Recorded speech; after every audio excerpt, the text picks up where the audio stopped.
റസൂലുള്ളാഹി സ്വല്ലല്ലാഹു അലൈഹി വസല്ലം ഫാത്തിമാനെ വിളിച്ചിട്ട് പറയുന്നു, യാ ഫാത്തിമ ബിൻതി മുഹമ്മദ്, മുഹമ്മദിന്റെ മകൾ ഫാത്തിമ, അൻഖിദി നഫ്സകി മിനന്നാർ, നിങ്ങളുടെ ശരീരത്തെ നിങ്ങൾ നരകത്തിൽ നിന്ന് മോചിപ്പിക്കുക. ലാ ഉഗ്നി അൻകി മിനല്ലാഹി ശൈആ, നിങ്ങളെ രക്ഷപ്പെടുത്താൻ എനിക്ക് നിങ്ങളുടെ കൂടെ തൗഹീദില്ലെങ്കിൽ സാധിക്കുക തന്നെയില്ല. അള്ളാഹനെ മാത്രം വിളിച്ച് പ്രാർത്ഥിക്കാൻ, അള്ളാഹനെ മാത്രം ആരാധിക്കാൻ, അള്ളാഹ്ക്ക് വേണ്ടി ജീവിതം അർപ്പിക്കാൻ നിങ്ങൾ മുന്നോട്ട് വരാത്ത കാലത്തോളം മുഹമ്മദിന്റെ മകളാണ് ഞാനെന്ന് പറഞ്ഞാൽ തടികൈച്ചലാക്കാൻ പറ്റൂല.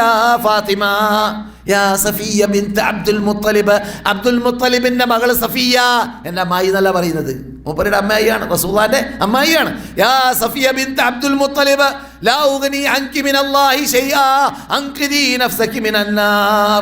ഓരോ വിഭാഗത്തെ വിളിച്ചുകൊണ്ട് റസൂൽ അങ്ങനെ തന്നെ പറഞ്ഞുകൊണ്ടേയിരുന്നു. അവർക്ക് ഏറുകൊള്ളുന്നു, ഇടികൊള്ളുന്നു, അടികൊള്ളുന്നു, ശകാരിക്കപ്പെടുന്നു, പ്രയാസപ്പെടുന്നു. അവർ പറയുന്നത് കേട്ട് സഹിക്കാൻ നിങ്ങളെ കൊണ്ട് സാധിക്കുന്നില്ല, നിങ്ങളുടെ ഹൃദയം കുടുസാകുന്നുണ്ട്, പ്രയാസപ്പെടുന്നുണ്ട് റസൂലേ എന്നത് എനിക്കറിയാം.